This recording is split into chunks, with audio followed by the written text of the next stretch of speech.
That's other Stevens. It's like we've been reignited. He's the one that's better at football, isn't he? If I remember correctly. It's not exactly hard though. It's a nice whiskey collection you got on your shelf there, man. Lovely, isn't it? Is that Better than where I was the other week, which was kneeling on my knees for 2.5 hours in the kids' bedroom because I was kicked upstairs. That's how Ross gets his promotions. Yeah. What's your problem? But no, I respect the hustle. I can match. What do you mean careful, as in you don't want to get fired or... No. The product you sell is a chocolate teapot. No. It's not quite chocolate, it's more like what's the rock you buy from Blackpool? He wants to be able to post that photo without having to see Ross's dick. Well, we all. I love how you say my name. I'm married. Exactly. That's exactly why you're doing it. Don't cause me to get divorced. I need to keep my Bitcoin. Actually, I've fallen down the rabbit warren of like the shit coins and gone, I've heard about this, I've heard this advice, what do you think? And you generally I just get replied, I'm a nonce. You'd love prison. To be fair, free grindr, isn't it?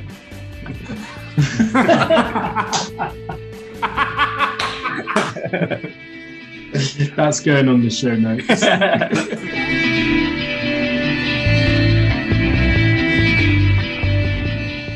Yeah, football's a shit sport. More into anything else. Yeah, I've completely switched to UFC after this weekend. This is just a joke.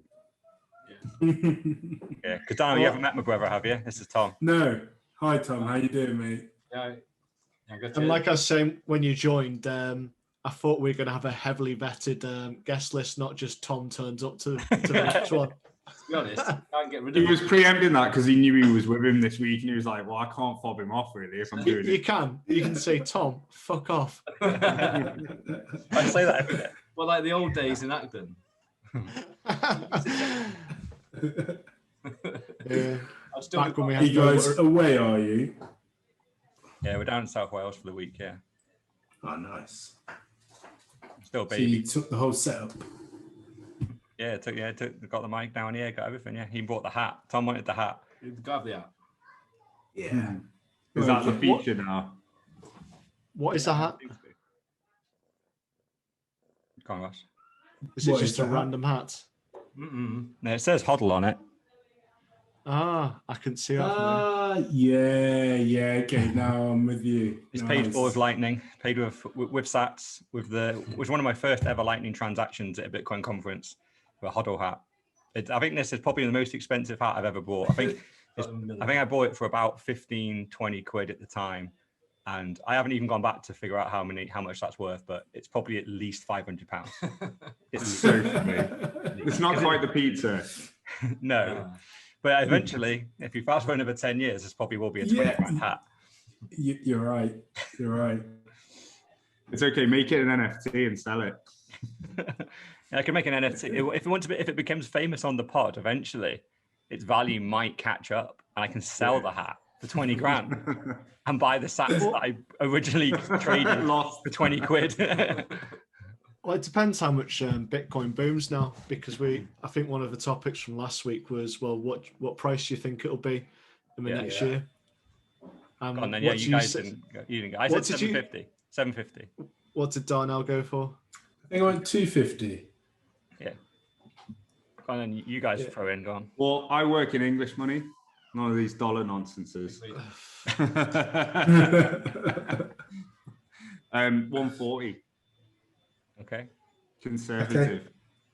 I'm going for, because I worked out today, because I was looking at the price of gold, so I went for 317 in pounds or 440 in dollars. Okay. And Tom?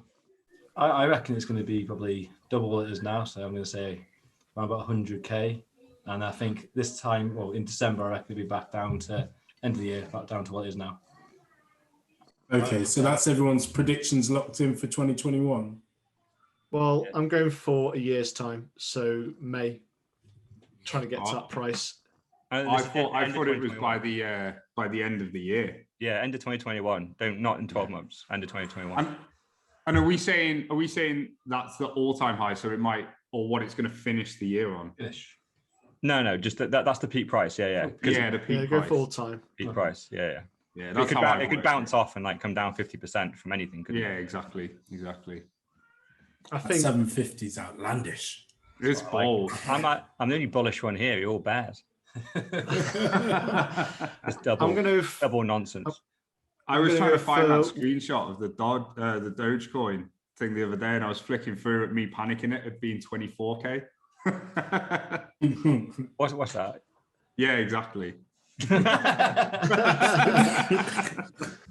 go on then. We were gonna mention it, weren't we? Because this week Ethereum has gone crazy. It's managed to hit through its all-time high.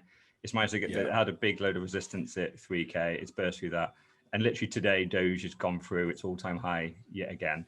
So everyone's talking about shitcoins. Everyone's going, why aren't I in this? Bitcoin's boring. So let's just throw it out there. Going, I know, Mark, you're probably the newest into this space, and you're probably still on the I want massive gains type kind of journey.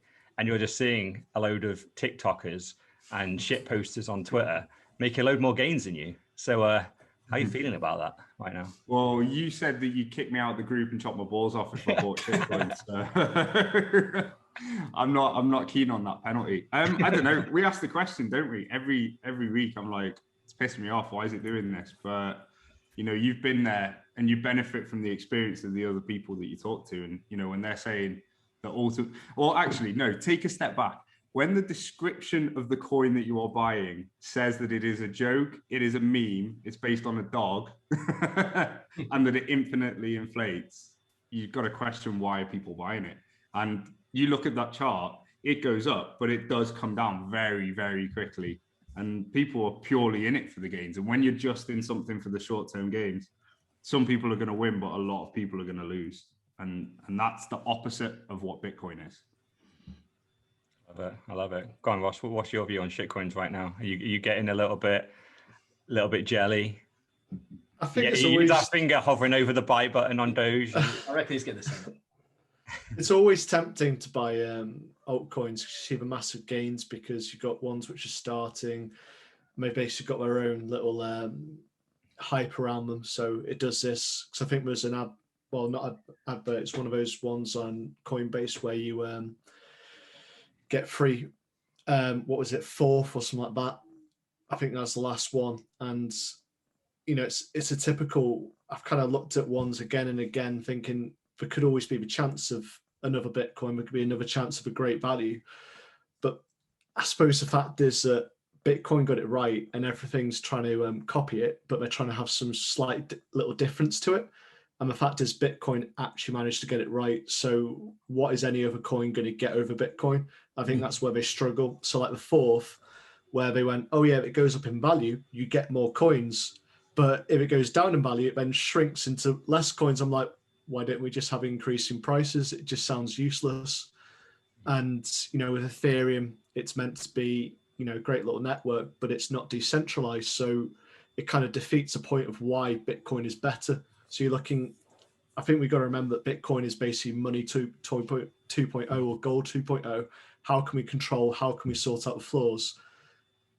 And I haven't seen a single altcoin which has actually done that yet. I mean, I'm not ruling out ever buying any other altcoins, but I've not seen one which I know of.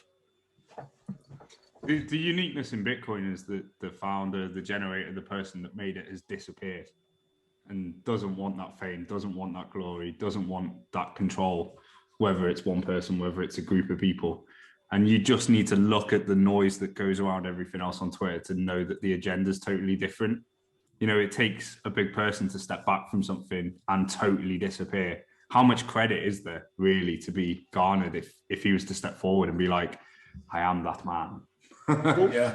It was a reaction to financial crisis back in, was it 2008, when he looked at how flawed money was, inflation, everything else. So he made it to ultimately, I suppose, I don't know if you say heal or whether to fix all those issues. And people kind of jumped on with a kind of hype around crypto and gone, oh yeah, let's have this doggy coin, let's have this Litecoin, Bitcoin Cash, whatever else is, but I haven't seen a single improvement. It just seems like you've got someone trying to differentiate theirs from Bitcoin and then actually making their coin flawed, or they're greedy owners with who can literally just, once it ticks on, print themselves a load of coins, sell them, and just bomb the whole of their market.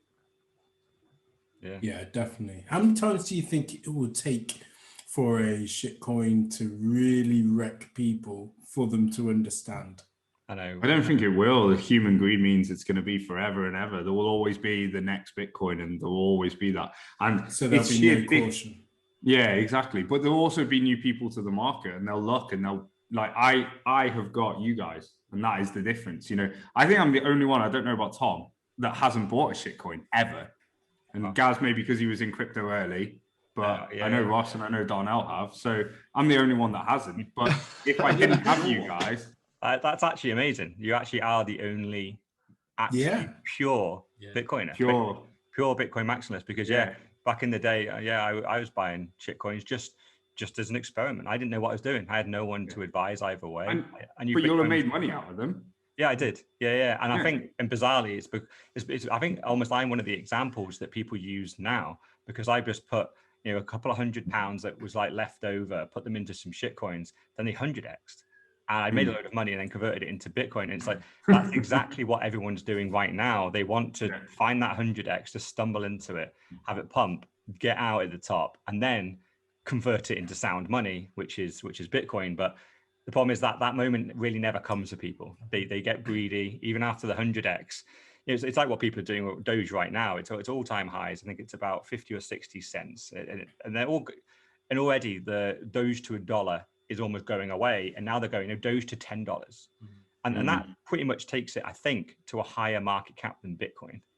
So the amount of money, like they need $1 trillion in the market. Like they've already got some like 50 to 100 billion in there. Yeah, I'm just reading on the Independent. Bigger than Twitter, bigger than Adidas, bigger than Vodafone. Yeah. So it's already insanely big, but people don't realize, because this is the problem with the number one thing that every shitcoin always does is increases the number of units that are available. So they always take Bitcoin as the standard of 21 million. So then the unit bias there is 1 Bitcoin equals $55,000. There's hundreds of billions of Doge. So when Doge is still $1, people in their minds still think that can at least go to 1,000. And it can't, because there's so many more of them. In reality, if you convert Doge to the same supply as Bitcoin, I think, well, if it's 10x now, basically a Doge, if there's only 21 million Doge, it's about $5,500 in dollars. And so it's only exactly, it's at 10% of Bitcoin now. So if it 10x again, it's essentially at 55,000. But because there's hundreds of billions of the things, it's still at 50 cents. So it looks cheap. Unit bias is one of the easiest ways to convince noobs that it looks cheap. All day. But that's why it was set up like that. That's why it was set up to also meme the crypto market that isn't Bitcoin. It was set there to take the piss out of the fact that you can do that, and they set it to hyperinflate on purpose to highlight people's lack of understanding of unit bias, and people are still buying it. Yeah. Well, the original founder, I used to follow him on Twitter because he's a product guy, and he created it as a joke. And he sold every single one. He had he gave himself 70% of the supply, created as a joke, put it on Twitter, and everyone laughed at it, and the price went up a little bit. But he dumped it all. I think he made 10 or 20 grand out of this project, dumped billions and billions of Doge at 10 or 20 grand. And Doge then, back in 2016, got its first pump and went to like half a penny. At that point, he would have been a multi-millionaire. He just rage quit and just went, I can't believe my joke actually would have worked. Just quit, deleted his Twitter. Everyone was laughing at him. So he's blocking everyone. I got blocked for like sending a couple of memes away. He now works for Adobe as a product guy, just on a very normal salary. And he would be a billionaire now many times. I can't imagine what his brain is like now, because seeing Doge at nearly $1, he would literally be a multi-billionaire. He'd be right up there. Who's following it up now? If he's the creator, Who has He's just left it like the rogue child, like the horse running around the Grand National with no rider. Well, for about 2 years, there wasn't a single code update. So all the like little vulnerabilities and stuff that have got spotted in various coins, and it's a copy and paste of Bitcoin. So all the tiny little updates, they were all just not applied. But in the last 6 months or so, there's like 5 developers that have made a couple of updates on the GitHub since it's got its latest pump. But by and large, it's untouched. And the thing is, they all ride off the fact that Bitcoin was so solidly built originally that the code is sound. But its vulnerabilities are it's centralized, and the developers that essentially have updated it in the last 6 months, they could update it to do anything. They can just increase the supply. They could give themselves a load of stuff.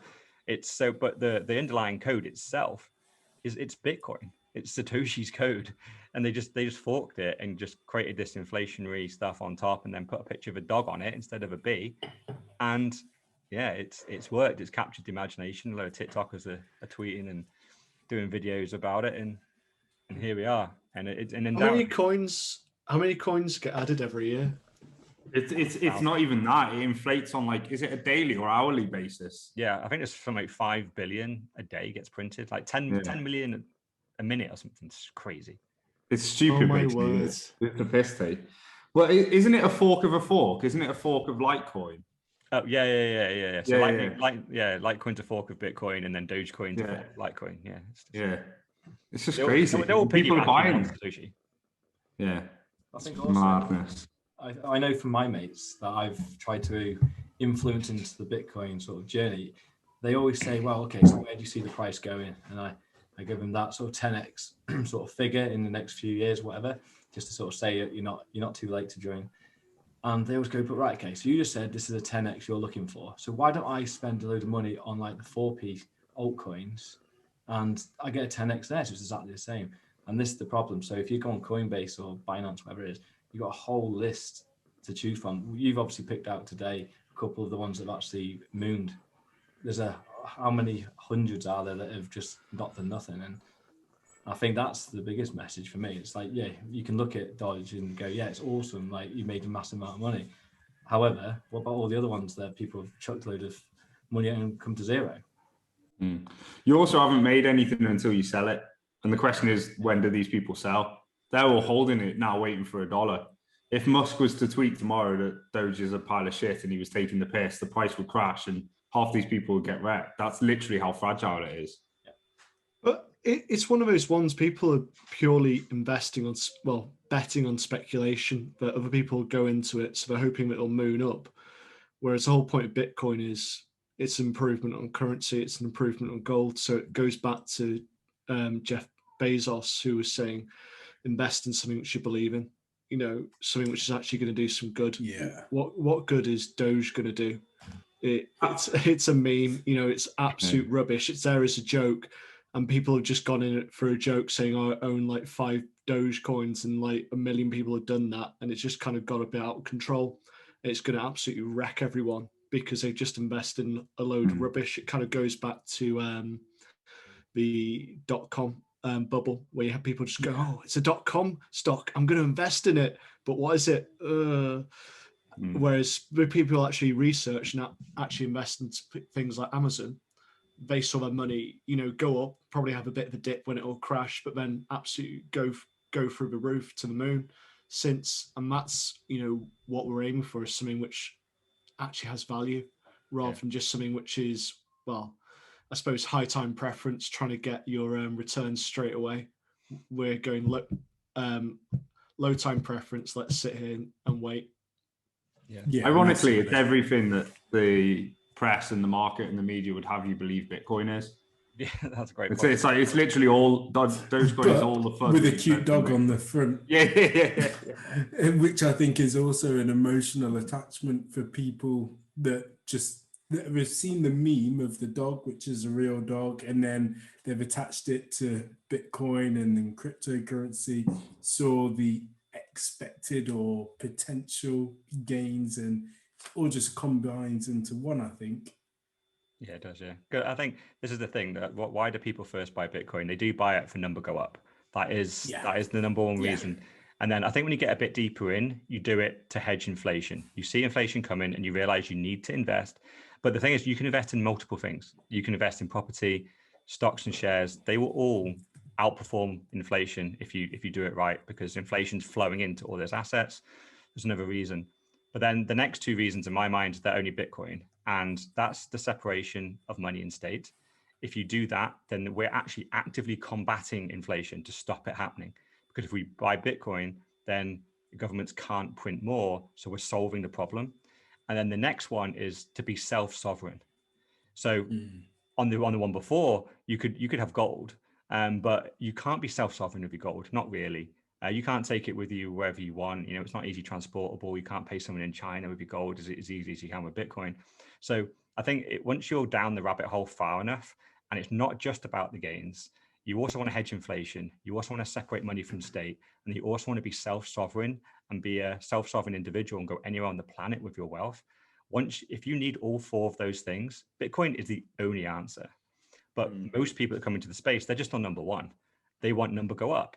And in that instance, there's a million things that go up. If one of us guys on this podcast right now has the next idea, the next Uber, and you're looking for seed funding, and we all could put a couple of grand into that startup, that would far outperform Bitcoin gains in the next 10 years.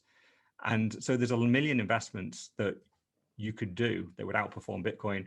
Even 10 years ago, it still outperformed Bitcoin. I think Uber, if you were a seed investor in the original Uber that came out around when Bitcoin was created by Satoshi, that outperforms Bitcoin gains. So, but you're only in it for gains. You're in it for fiat gains, and you just want to create. You're not bothered about the fact that there's inflation that exists, that governments control money, and that you can't be self-sovereign of your Uber shares. Your Uber shares are stuck on an exchange and could be frozen at any point. If the society you're in collapses, then all those gains just disappear. And if you were in Venezuela and had 4 billion in Uber shares, I can guarantee you don't have them anymore. They just got frozen and the government stole them. So it depends how far down the rabbit hole you are. And when I'm seeing Doge go crazy, I'm seeing Cardano go crazy, I'm seeing Ethereum go crazy right now. That's where they are. They're on step one. They don't really believe in the mission. They don't believe that governments are bad. And even if they do, they don't really care. They got their fingers in their ears and they're going, provided I can make my gains, then I don't care. And that's why the numbers are going up. If you look at kind of going a bit topical with Turkey at the moment, they seem to be kind of following the pattern. First of all, we've had massive inflation.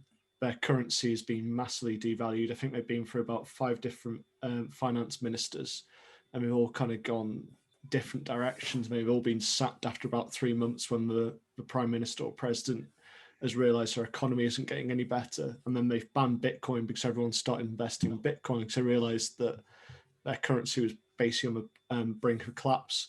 So they banned Bitcoin, and the next thing which they do is they put a lockdown in place so no one can actually leave the country. Based upon 300 deaths out of 80 million people. They are just, we're watching it play level. out. Yeah, this is the next level. We're watching it play out.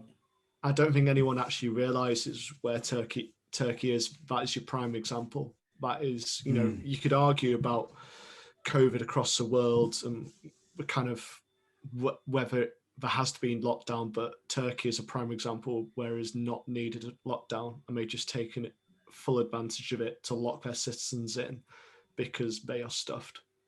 Yeah, absolutely. The inflation that's been occurring, especially because of the pandemic, it reminds me, of course, of Cyprus in 2013, but for it now to happen again when Bitcoin is much more evolved, it will be interesting to watch because they won't be the first country. Before, when other hyperinflations happened, we've kind of obviously just watched from the sidelines, and they haven't had an alternative, whereas now they've got a true alternative. The technology is there.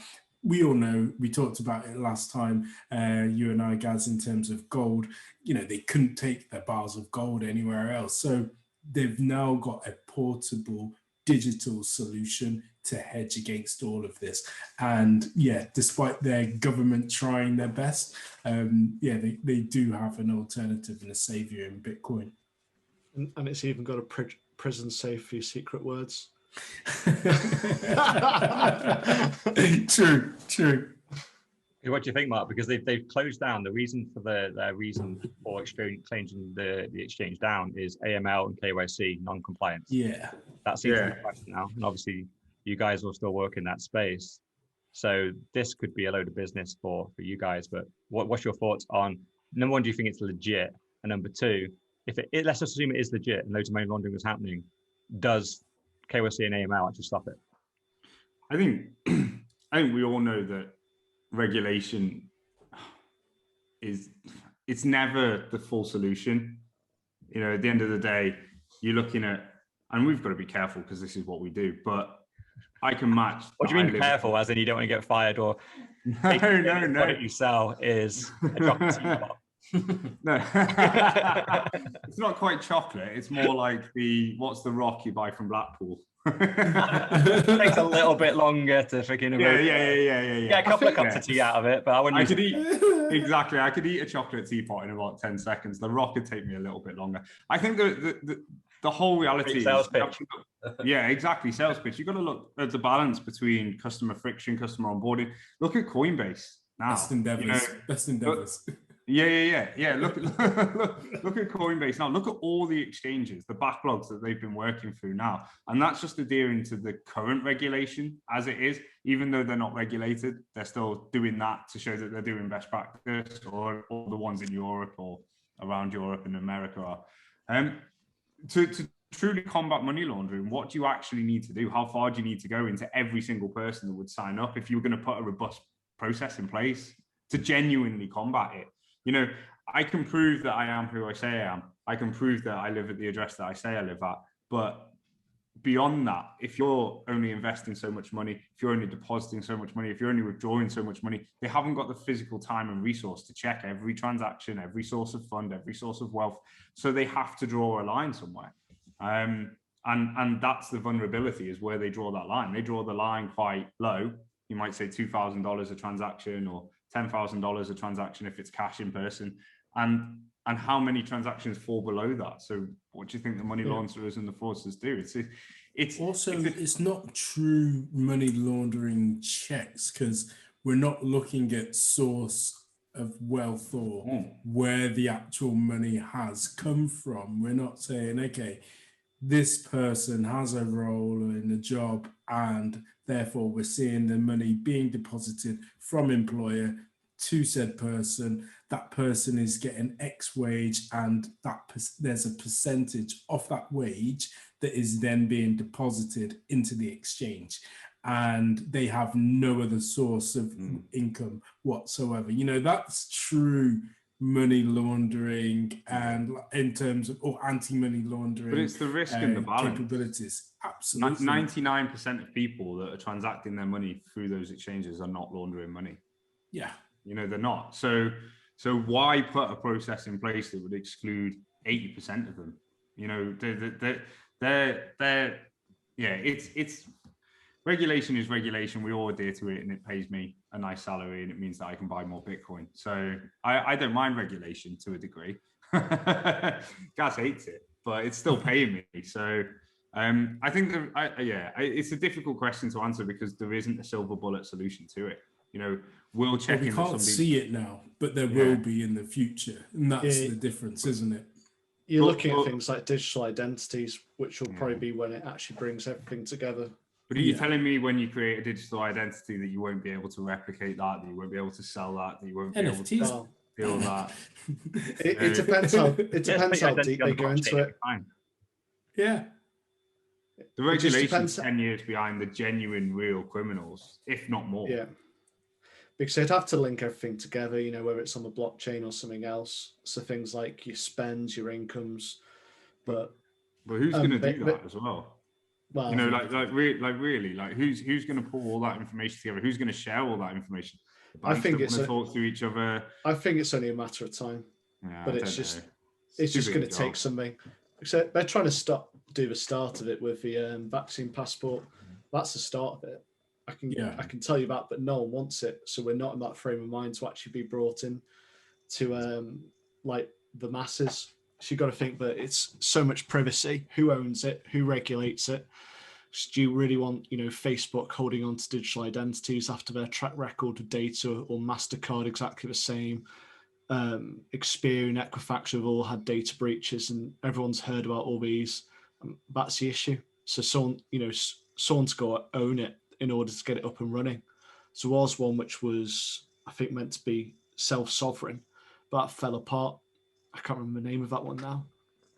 I don't know. Think it's an Apple, partners with some like the NHS, and together it builds from there. I don't think it's a one size fits all, but a lot of, we talked about PhoneGate last week, but a lot of everything that you do will be centered around that device. Your Amazon payments and everything that you do there, that combined with your health records, combined with something else, builds up kind of like a culmination and a combination of who that individual is, and together you start to build up a picture. And it's easy for someone because they don't have to do anything, because they just do what they're normally doing. But the identity and building an identity is one thing. Building a financial profile of somebody that encompasses all of their wealth is such a big task. There's projects within the UK right now to bring all your pensions into a single kind of view, and that's taken 8 years, and they can't even do that.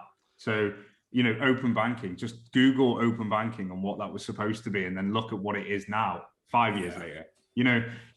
I just think it's one of those things that's just too big. I'm trying to think, what's the name of that app which brought everything together? Was it Yelp or something like that? Yolt, that's it. And that is the start of open banking, where you could look at your spends and money basically going through your accounts. Or Yoti, do you mean? I think it's not Yoti. Yoti's ID. I thought it was Yolt. So it's Yolt, where you can go, here are my accounts, sign to all your accounts. You can string them together to basically look at how much money you're saving, how much money you're spending, where your expenditures are going. And that's the base of how it works. But it's just the appetite, because I think the vaccine passport's up against a lot of opposition at the moment. We've seen it banned in about half the American states. I just don't see it getting through. I think we're trying to push it in the UK, but I just don't know if I see it getting through. Given that the government can't even tax people properly, and they need you to tell them what you earn and how much money you owe them, I think we're a lot further away from being in a situation where we turn around and all of a sudden, that single view on what we earn, what goes out, what comes in, what all our assets look like, what our pension looks like. Interestingly, they won't have a view necessarily of what the Bitcoin looks like. There was a boating accident yesterday and we lost it all. Yeah, so. We're all on that boat. No, literally, I think the individual would want to, wouldn't they? It's like having all your passwords saved in a single place. Well, you mean you're not supposed to do that? On your phone that you lose. When there's only one password. Yeah, exactly. Because can we all just be a little bit honest then about this KYC AML? Because we all know the number one use case for why customers buy it is because they're told to by the regs. 100%. Most of the fraud and just bad behavior from their customers that comes in before KYC and AML, they're managing that. If people are stealing from them, if people are moving money around and just doing dodgy things, they have a million processes in place to already capture that. KYC and AML, that just went away tomorrow, their fraud teams would still have loads of work to do. And by and large, the main reason that exists is purely so transactions over a couple of grand, or specifically 10 grand, are all logged, are flagged in a central place. And then the government of every single kind of jurisdiction can ask all the financial institutions in the world, we have a person here, a person of interest, please give us every single transaction over this amount. And they can confidently go, we can match that person up because you've sent us the passport details of that person. We have a copy of their passport. And they then just basically use it to run how much money should this person have paid us in tax. And it's basically every single KYC and AML, what we're really doing is we're buzzing our government ID card as we walk in and out of financial institutions. So the government, because they're so inept and can't do it kind of centrally anyway, they just want every single company to be buzzing us in and out on every big financial transaction to make sure on those gains we're paying our taxes. That is the primary reason why these restrictions and regulations exist. It isn't combating terrorism, like funding of terrorism. It isn't stopping child trafficking. It isn't sex trafficking. All these reasons are in the 0.001% of the cases. 99% of the use case is to stop tax evasion. That's what we're doing. Can't agree more. Yeah, it is. It's just that digital trigger, and if you don't comply, oh, here's a nice fine for you. We're going to shut you down. So they are obviously, they're empowered to do this because of regulation, and they have to do it. Doesn't that annoy you though?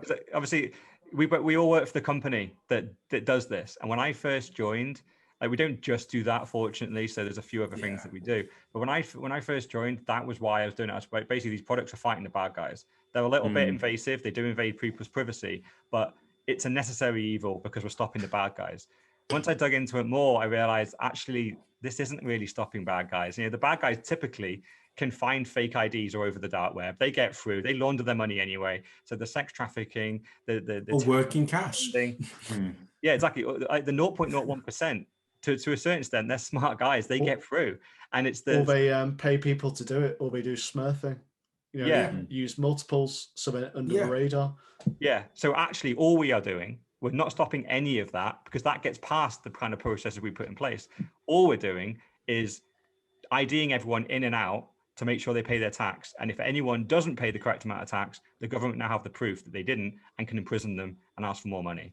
That is literally the purpose of, unfortunately, the products that we built and are still selling. How does that make you guys feel? Yeah. Can we cut this bit out? No. I love how Gaz is. I love how he's asking all this when he's the former head of product. Yeah, I know. I mean the products that you built. Let's switch it back to you, Gaz. I'll be deadly honest. I'm ashamed of it. That's one of the reasons why I want to dedicate myself to Bitcoin now is I really am gutted that that's what I spent a lot of my career doing. And I thought I was doing it for the right reason. But halfway through, I realized it was actually, I'm just a government bootlicker. I'm just out there helping the government enforce. And I hate the thought of that. I hate it. I hate it so much.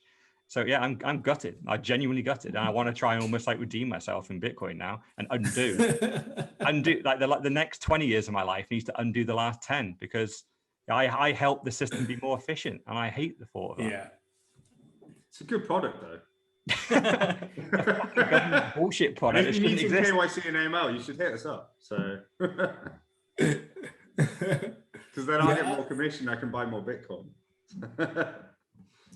It's one of those things, though. I don't actually think that we can escape it. So you're absolutely right. But as they always say, the old phrase of death and taxes, it is literally always there, isn't it?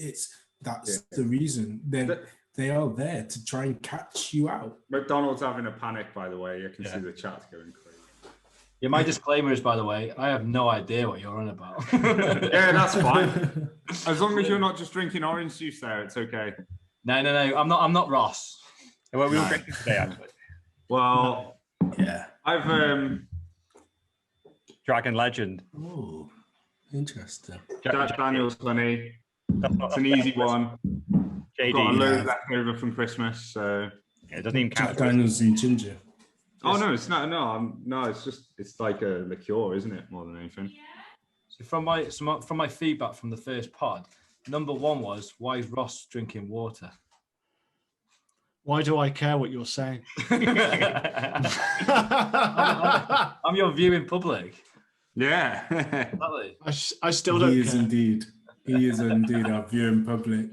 What were your thoughts, by the way, Tom? I thought it was really good. You spoke well, and it's educational. So it's quite funny. I listened to it in bed, and my missus was even listening to it. I didn't expect her to do. and she enjoyed it. She learned a bit. Did she talk a lot about me?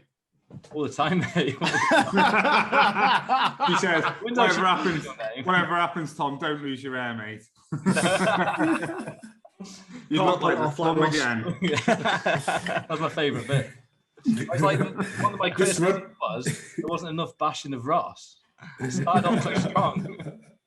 This Ross guy's got a voice for the podcast. Just close your eyes. Yeah, but let his silky, dulcet Western Jamaican tone send you off to sleep. No, but yeah, it was really, really good, insightful. As I know, Gaz has told you, the football bit, I wasn't a fan, but then, it's football opinions are boring now, aren't they? Everyone's got them. But it was topical, to be fair. But yeah, I think just keep the educational side thing going. I think there's going to be a lot of people that are going to find it very useful, which is actually something, it's something I wanted to bring up today, actually, was on the talk of altcoins. I feel that there's a big area that shitcoins. We'd kick him if he wasn't next to you, wouldn't we? You'd cut my balls off. It's the trading side of things. So I feel that a lot of people get distracted by Bitcoin via the shitcoins, and that's because people are saying, look, trade with me, give me 500 quid and I'll make it to 5k. And I've seen this firsthand with some friends that have done it, and they do make a bit of money, they take a bit out, but it's the trading side of thing that I think the capital gains tax is what's going to catch up on people. And I think that's things that people have no clue about. So I thought I'd open that topic up for you guys to have a little chat about, and just because I think a lot of people are going to get really caught. All those Doge people that have spent a few grand in there, got lucky, got 10, 20k sat there. They're going to probably switch it out now, stick it into Bitcoin. That's a fair play, a good play. But what they're unsure about is there's a 2 to 4k tax charge in there. And they ain't gonna have a clue. And then 2-3 years down the line, maybe a bit longer, they're gonna get that letter, which is gonna say you owe 4k from that transaction. Well, I never took money out, but you did. You converted it. But Bitcoin, whatever. So I thought I'd just open that up to you guys and have a little. Well, just before we go into that, Tom, have you picked up a really shitty Yorkshire accent? I live in Birmingham now. From Birmingham. Oh, God, the accent! I just don't know how to place it. It sounds like you're from Grimsby or something. I was gypsy, and I've gone from Chester to Grimsby to Birmingham now, and now I'm in South Wales. Chester doesn't have an accent. No accent. It doesn't. No, Chester is just like this weird hybrid between everything that's in that area. Yeah. It's a bizarre one. It's a really interesting question. It's one that people are happy to play ignorant to. And I bet there's hundreds of people that are there saying, well, I'll wait for that letter, because it's like the parking fines. I used to know a policeman in Liverpool, and he said that 80% of parking fines in Liverpool, they don't even bother chasing them. There's so many. They physically would cost them more money to chase the parking fines than it would to pay them. And this was 5, I 10 hear you years on ago. that. But HMRC and Uncle Sam are different breeds, aren't they? But you say this, but I think people will always believe that they'll be the one. I'll be the person that parks in the hospital car park and doesn't get the letter, and inevitably they probably will. And I think there's an element of ignorance. There's no education around it. Again, no. I hark back to, if I didn't have you guys, I'd probably be one of those people. Don't worry, Mr. HMRC, I'm paying my tax and I'm doing the declaration stuff. But yeah, I'd probably be one of those people. Just put the money in, be like, oh, I'm not selling anything. I'll move it from here to here. Or I'll move it from here to here. And before you know it, I've turned 1,000 into 20,000. I might cash 5,000 out of the 20,000, pay what I think is the tax on the 5,000, but actually not be aware that there's a whole paper trail of transactions sitting back. And I think that goes way deeper in society. We are not taught about money. And this actually brings in a really interesting point that me and my partner were talking about last week when I went out for a walk with her. And I was like, why are we not taught about money? Ask yourself the question, why they don't teach us about money in school. Because we're too busy learning about Oxbow Lakes. It's because they don't want us to understand it. They don't want. Could you imagine if 80%, 90% of the population actually understood inflation, actually understood money? What do you think the price of Bitcoin would be now? I'm like, there's a billion examples. It gets so boring playing the inflation game. It's he's turned into a robot. Robot Mark, you're back. Oh, that's really sad. Is that okay It's now? okay. Yeah, we got the point, and you're Yeah. absolutely right. And it's one of those things that I hold dear to my heart. Old school. Yeah, exactly. See, I and can't read that, but Absolutely. all right, well, it basically said, hold on, I'll put it up on the screen. I'll try and edit it into the pod.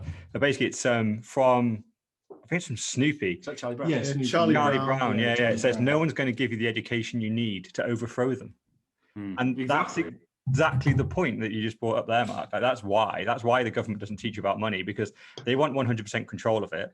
They know they're abusing their control of that. So why would they spend the time to actually break down their abuse of their number one kind of feature that they can control you with? The number one Yes, thing they go that to benefits move. them.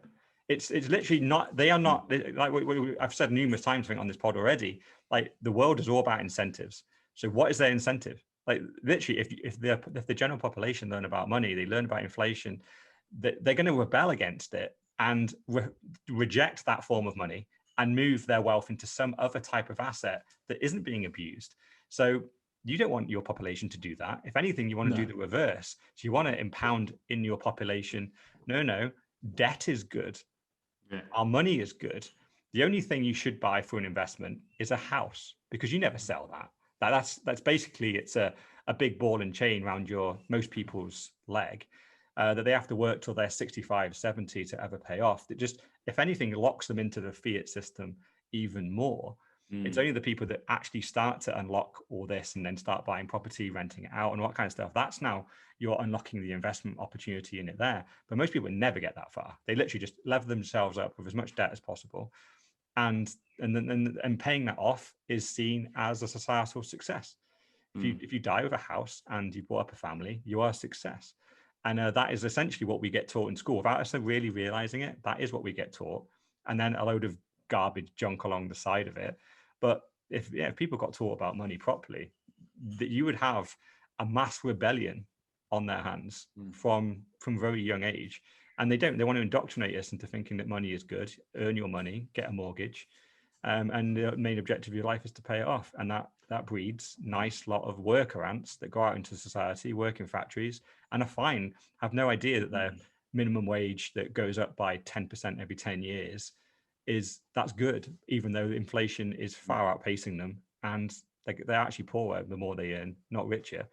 But if they knew that information, they would have a rebellion on their hands, and no government wants a rebellion. What Do would you the price think of in our Bitcoin be lifetimes today if everybody understood we'll that? see that?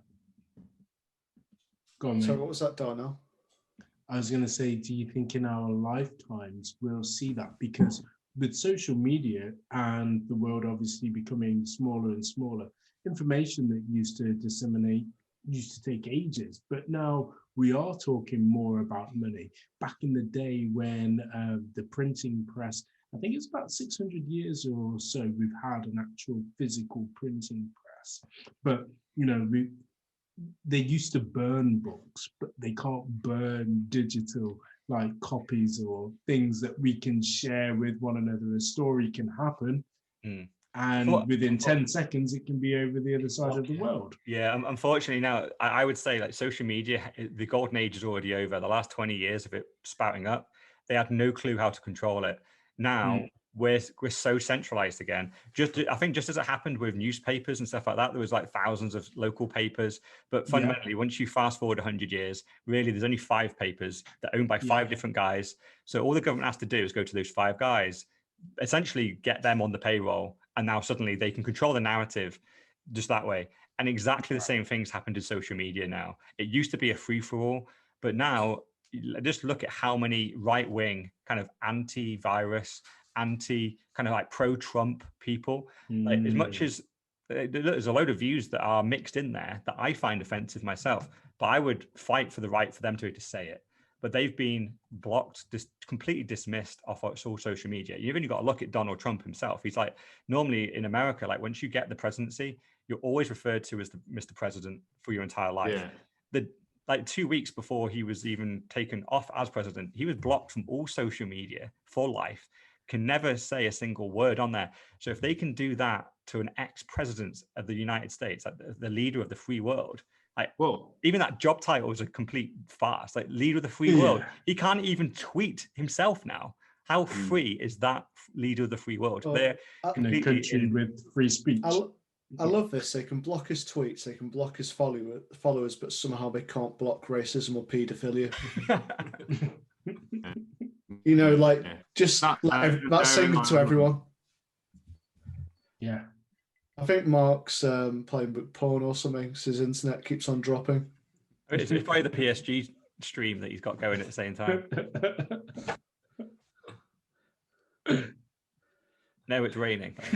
It's raining into your other TV and having a PSG Man City game. You got 3 different streams of 4K porn going on. That's why it's slowing down. You can hear us, you just can't speak. I quite like this. Just play the DVDs that you still got, Mark. It's raining. Is it totally gone? Can you not hear me? Are you back? You're back. Cool. When it rains, genuinely, my internet goes. Oh yeah. It's living in the sticks. Yeah. You're back to a robot over there. Oh, I might have to drop off. No, you're okay. You're back again. You're back. You're good. You're good. But back to that point, like we're blocking people with different opinions and who don't follow the narrative. That's probably one of the most concerning things which I've actually ever seen. And you know, once again, we've had like this social media silence weekend, where it was people like Omri and various others went off social media to go against racism, but somehow we can block someone who says we're overreacting against a virus, we should be using vitamin D or whatever, but we can't block all these people with racist comments, you know, or paedophiles like working in gangs on the internet. Somehow that's not possible. I know this is typical 2021, isn't it? With virtue signaling, this is all just token efforts to try and combat like these big topics, but in reality, it's literally just virtue signaling. A load of people that are in the media and people that want to take a selfie or just virtue signal on their own social media say that they're making an effort to combat these bad things, but in reality, the really worst things like the racism, the paedophilia, the sex trafficking, they don't tweet about this stuff. Not the real people that are doing that stuff aren't dumb enough to be putting this on their social media. Like the people that tweet about it, they're largely joking or trolling. Like that it's just literally just trying to cause offense, and they find it funny that people react and get all offended, but they don't even mean half the things they say. The real people that mean this kind of stuff and are doing terrible things in the world, they're not dumb enough to put it on social media. Because the thing is, like, as much as I'd like to, if Mark's internet connection is back in now, I'd be interested to see on his view, because his view was that you need to, one of the ways to combat this is to verify everyone and put someone behind a real identity. And just to start off, like my challenge would be, is I already know, as I'm anonymous on my Twitter account, for example, but I know full well, if I'm racist or threaten someone's life or do anything that is over the line, legally, I know full well that I am accountable for that. They know my device, they know my laptop, my phone. They're coming for me anyway. If I threaten someone's life, I can face criminal charges. I already know the accountability is there, which is why I take my trolling to a certain level just to wind people up. I won't quite threaten to kill you, but I will call you a cunt. Yeah. Well, the thing is, I got banned from Twitter for like 24 hours for saying someone should try drinking some bleach or something. And it was just a joke. I just said it would work better than the vaccine at killing corona. But, you know, it was just a joke. I didn't say drink it, just like you might want to try. But hey, Trump can say it. The thing is though, guys, like, and I say this, I say this genuinely meaning that you're one of the smartest people I've ever met. There are so many fucking retards in the world, right? So, and and what I would say is that that fear of, some people feel anonymous on social media. They create a fake name, and they feel anonymous. It's back to your AML KYC point. They can track you, but do they? Well, they probably would do if you went to kill somebody. Would they if you used racially provocative language? Probably not. But if somebody famous complained about you hard enough, they probably would. What it would do is it would take away the 90%. So it would take away the majority, the kids in the bedroom who don't really have a clue of what's going on. uneducated majority sitting in, council estates in their Stella stained vests. It would stop that happening, because they wouldn't appreciate the technological advances that are out there, and they would probably not do it. The other thing that it would do, it would create a community whereby those that have that accountability, and the accountability that I know you're already aware of, will only interact with those that are also at that level. Doesn't mean you don't have a Twitter account, but if you're not verified, if you haven't linked it to an identity, I can't talk to you. So then you put the choice back to the person. Do I want to sit in the ether with everybody, where anybody can engage with me and I know I can get this? Or do I want to elevate myself one level higher and say, I actually, at least if I'm being called a cunt, I know I'm being called a cunt by Gaz and not somebody pretending to be Gaz. So I think you're right. The organized crime, the organized pedophilia, the organized sex traffickers, the organized racist communities, it's not going to affect them. But what it will stop is, Raheem Sterling or Marcus Rashford, or pick any one of those footballers, getting hundreds of messages a day from kids. And I think one of the biggest issues, though, do you think it combats this? Because what I've seen anyway, and admittedly I haven't looked into it a lot, is it tends to be kids from like Bangladesh, like Thailand, India. They're the ones posting this garbage on some of our black footballers. And the challenge is it's the jurisdiction, because technically it's a British person now has had this crime committed against them, but the person that did it is some 13-year-old in India. But that's exactly like, what do you do about that? Like, they don't know what the hell to do about it. Yeah, but what is social media there for? It's there for people to interact, engage, and in its purest form with the people that they want to interact, engage, and follow, and have that window into their life. Interestingly, Twitter is the only social media I am on. I don't count LinkedIn; that doesn't count. I have no Facebook. I have nothing else. No Instagram. And I'm purely on it to follow the football. I 100% get where you're going, and you can sit there and it's a fair challenge. But if, again, you go back to that point and you say, well, what are we going to do outside those jurisdictions? Do people say, well, do you know what? You've ruined it. We don't want you interacting with us. We're getting into vaccine passport territory, aren't we? But are we though?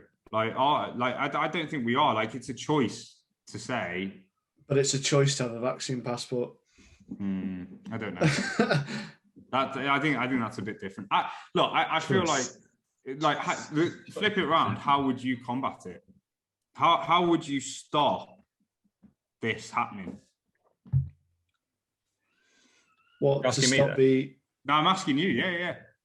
How would I? I must admit, before I probably answer, I just want to throw it to Darnell, because people that are maybe listening to this on audio don't know, maybe, but Darnell, you're black, right? So, can you confirm this?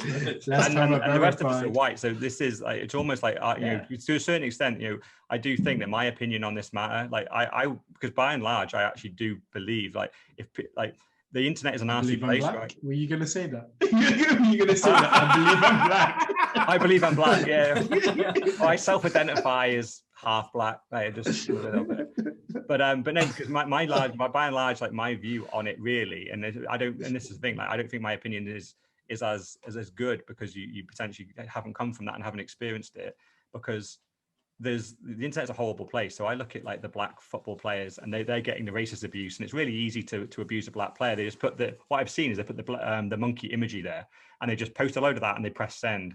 But then if I go to Mohamed Salah's one, they'll be saying something anti-Muslim. But then if I go to a white player's, they will be Tom's Villa fan. If I go to Jack Grealish's page, they'll be saying something about his stillborn brother.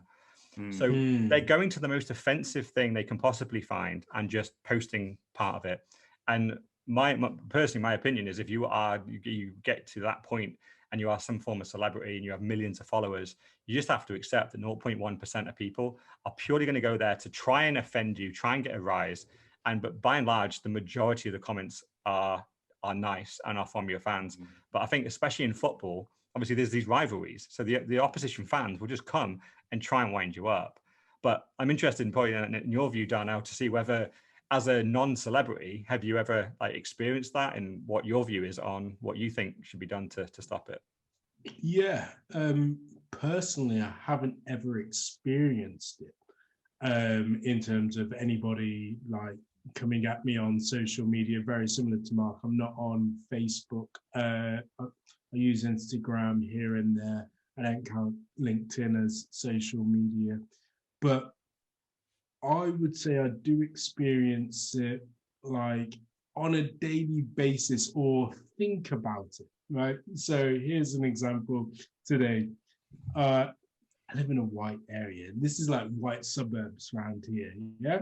And I took my son to the doctors, and I'm getting into the Land Rover Discovery, and I pressed the wrong button, and the alarm goes off. And I'm like, I didn't steal it. I didn't steal it. I own this, exactly. I didn't steal it. I've got my mask on and my hood up, and I'm trying to put my son in the car, and I'm like, and it would not turn off at all. And straight away, I've got this feeling inside of me like, someone's going to probably try to call me out here. And I'm like, no, I shouldn't have to feel like that. But automatically, I felt like that as a suspect, because maybe, if I wasn't Black, then people would just be like, oh, it's a mistake. Obviously he's pressed the wrong button. But in my mind, I was just like, oh my God, the shame. And that's, I think, one of those daily occurrences that the majority of people of color definitely feel because, even though you see so many minorities in the UK, it's only really a small percentage when you look at, the, 66 million people in the UK. It's about 3% are Black people. And then like 4% or 5% are Asian, and so on. So, obviously we can look up in the stats, but I think it's a real small percentage. But you automatically assume, or at least I do, okay, maybe that person's in the wrong, or they're up to no good. But it was funny, in the same white suburbs area that I live in, the doctor I go to see is Black. I was just like, oh my gosh, shit, there's two of us up in here. So I was just like, yes. And so it was a good thing. But that's my experience, and that's how sometimes I feel in society. I feel for those celebs definitely on Twitter, but I definitely get your point that 99% of all of the messages will be cheering for them, will be like, oh my God, you're my hero, you're my inspiration, you got me through this, I won X amount on my accumulator when you scored this. What I really find is interesting though is teams and fans will typically have people of color on their team too. Yeah. So when they are giving racist slurs or talking about an individual, and it's not even necessarily racist, like, because I'm glad you brought up the Jack Grealish thing. It's like, hold on, you're kind of berating that person and you're booing that person, or you're giving racist slurs to them, but yet you've got 5 players that when they score a goal for you, they're your hero of the same color, or they may have gone through the same thing. So I really don't get that. I don't. What about you guys? I think for me, and it's like Gaz said, I don't feel like I can speak for you, but what I can say is that it's not just about the racism. Should women, just general women, sitting there have to put up with people sending pictures of their dick to them? Guys, I know it would fuck you over, but should they have to put up with it? I'm happy to review each one before it gets forwarded on. Yeah. The woman or the dick. But and it goes broader than that. These platforms are not places for children, so they shouldn't be able to get an account. They shouldn't, but they can right now today. I totally agree. It doesn't solve the problem. I'm not sitting here saying, oh, you do this, you get a silver bullet. But I certainly think it would reduce some of it, certainly in certain markets and certain countries. I'm telling you right now, Dick Face from the council estate is not going to send 5 women a picture of his cock if they report it to the police and they know it's verified back to him. You've got plausible deniability when you're looking at a hairy sausage. You're like, well, that could be anyone's hairy sausage. But the minute it's linked to a passport, you know, that's the hairy sausage that belongs to that passport. And that's, you know... But I think they probably could get them already. No, they could do. Tinder, it's linked through to Facebook. We're just like, can't be bothered. But you say this though, like you would have a million different things. Like you'd be like, oh well, you know, I flat share with 4 lads. We're all on the same IP address. We share a laptop. Do you know what I mean? Like, whereas if you were saying, like, pull your pants down. I've logged into that account with my username, my password, and that is my identity. Then it just each individual device has a digital fingerprint as well. Yeah, but you share with a communal laptop. You know, all I'm saying is that it makes it. But then your account's been signed in permanently. You know, I still think it's the same issue. I think you're adding in a further layer, which may restrict people. I think you understand how intelligent you are versus how intelligent, if you IQ tested all of us on this versus the general public, the perception would be, fuck, if I have to set up an account with my passport and my driving license and blah, blah, blah, I'm not going to go through all of that and then start doing that. It's the friction. It's a deterrent. Yeah, 100%. But what happens if a dick pic is tasteful? What you mean? It's like dressed with flowers around it and stuff. Stylish black and white with a you know. Hey, we're not going into what is the woman doing out of the kitchen anyway? Mood lighting. I think the reality is, like, people underplay. It's that whole death by perception. You know, the perception is they're doing more with that information. The perception is that I feel we've taken a complete and utter turn off Bitcoin with this. But it does link back to Bitcoin. That's why Gaz has asked it. Yeah, because I think fundamentally, you know, Bitcoiners obviously hate the verification, and Twitter's getting more and more verified, more and more censored. So I think I would actually probably support some of the stuff you're saying here, Mark, because all it would do is incentivize another social network to pop up that again isn't verified. People would just move to it because people want social platform. Yeah, if that's what you want from an engagement, if that's what you want from a world, then push everybody into there. You know, the 21-year-old girl who posts a selfie of her and her mates on a night out and then gets inundated with guys messaging her doesn't want to be on that social network that you're talking about. She wants to be able to post that photo without having to see Ross's dick. Well, we all. I love how you say my name. I'm married. Exactly. That's exactly why you're doing it. Don't cause me to get divorced. I need to keep my Bitcoin. You shouldn't know about that either. She shouldn't know. No, I do think as well, everybody's got a choice, don't they, about which platform that they use. And they give up that right once they've gone onto that platform as well. Nobody's forcing them to use Twitter or Facebook or Instagram.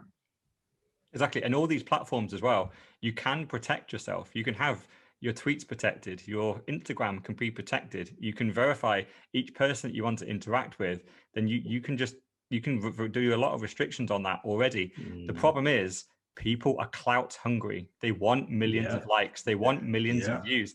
And then they don't accept the fact that out of the millions, 10 people say something offensive, and then they kick off. And then suddenly 99.9% of us then have to have some restriction put on us to go, oh, we all need your passport now. It's like, what, because of 10 idiots? Like, just block the 10 idiots and move on. Like, come on. Or if you're really that offended, just protect your tweets. Protect your you can turn off comments on Instagram, so it really makes no sense. You can do that on Twitter, by the way. Yeah. And you can limit it to your followers. You can set your account up so that you don't get direct messages from people that you don't follow. Look, guys, I think the thing is, this is one of those things where we're both half right or both right to some degrees. The reality is people do have those choices, and this comes back to the core of the problem, which is they don't want to solve it because they don't want to solve it because they want the 3.3 million followers. If they, because Goes if you back to actually, the greed of man. Yeah, There's no because if they balance. actually It's a high verify time those people- preference. Yeah. Yeah, if you actually verified those people, of those 3.3 million, how many are real people? Probably about 10%. The rest are bots and people with multiple accounts and people who've set up accounts to a troll. So no one wants to go from 3.3 million followers to 300,000 followers overnight. So Gaz is absolutely spot on. If they actually cared about the things they talked about, there's a million different ways you can solve it. Verification might be one. Locking your account might be another. Not letting these people reporting every single IP address that posts something offensive that goes past that line. They can do all of this stuff if they really wanted to.